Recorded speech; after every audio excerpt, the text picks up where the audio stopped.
புத்திசாலி மான் புலி மற்றும் சோம்பேறி மான் துள்ளி. ஒரு அடர்ந்த காட்டில் புள்ளி மற்றும் துள்ளி என்ற 2 மான்கள் இருந்தன. புள்ளி மிகவும் அறிவுள்ள மான். துள்ளி எப்போதுமே விளையாடிக் கொண்டிருக்கும் சோம்பேறி மான். காட்டில் வசந்த காலம் தொடங்கியிருந்தது. செடி கொடிகள் எல்லாம் துளிர்த்தது. பூக்கள் மலர்ந்து காடு மிகவும் பசுமையாக இருந்தது. புள்ளிமான் யோசித்தது, இப்போது செடிகள் நன்றாக வளரும் காலம். இப்போதே நல்ல செடிகள் எங்கே வளர்கின்றன என்று பார்த்து அவற்றை சரியாக பராமரித்து சாப்பிட்டால் கோடை காலத்தில் தண்ணீர் தட்டுப்பாடு வரும்போது கஷ்டப்பட தேவையில்லை.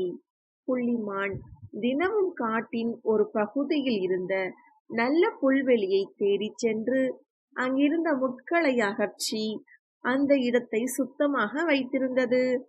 அங்கிருந்த இளம் புற்களை கவனமாக பார்த்து கொண்டது. ஆனால் துள்ளிமான், இப்போதுதான் எனக்கு எங்கு பார்த்தாலும் புல் இருக்கிறதே, அப்புறம் பார்த்து கொள்ளலாம் என்று சொல்லிவிட்டு கிடைத்ததை சாப்பிட்டு விட்டு நாள் முழுவதும் ஓடி பிடித்து விளையாடிக் கொண்டே இருந்தது. சில மாதங்கள் கடந்தன. வெயில் வாட்டி வதைத்தது. காட்டில் இருந்த பெரும்பாலான புற்கள் காய்ந்து போயின. ஆறுகளும் வறண்டு போயின. புள்ளிமான் தான் வசந்த காலத்திலேயே பார்த்து வைத்திருந்த அந்த அடர்த்தியான புல்வெளிக்கு சென்றது. அது சரியான நேரத்தில் புல்வெளியை பராமரித்ததால் அங்கே இன்னும் கொஞ்சம் பசுமை மிஞ்சிருந்தது. புள்ளிமான் நிம்மதியாக பசியாறியது. துள்ளிமான் பசியால் வாடியது.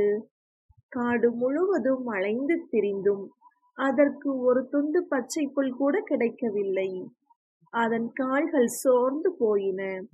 கடைசியில் துள்ளிமான் புள்ளிமானிடம் வந்து, நண்பா, எனக்கு பசியால் உயிர் போகிறது.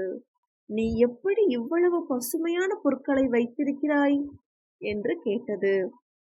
புள்ளிமான் சொன்னது, நண்பா, செடிகள் வளர வேண்டிய காலத்தில் நான் கஷ்டப்பட்டு இந்த இடத்தை பராமரித்தேன். அந்த பருவத்தை பயன்படுத்திக் கொண்டதால் இன்று எனக்கு உணவு கிடைக்கிறது. நீ நேரத்தை வீணடித்தாய். துள்ளிமான் தன் தவறை உணர்ந்து, உண்மைதான் நண்பா, பருவத்தை பயிர் செய் என்ற பழமொழியை மறந்து விட்டேன். இனிமேல் காலம் தப்பி வேலை செய்ய மாட்டேன் என்று வருத்தப்பட்டது. புள்ளிமான் தன் நண்பனுக்கு புற்களை பகிர்ந்து கொடுத்து உதவி செய்தது. இந்த கதையின் நீதி, எந்த ஒரு செயலையும் அதற்கென ஒதுக்கப்பட்ட சரியான காலத்தில் செய்து முடிக்க வேண்டும். தகுந்த காலத்தில் உழைப்பவருக்கே பிற்காலத்தில் பலன் கிடைக்கும்.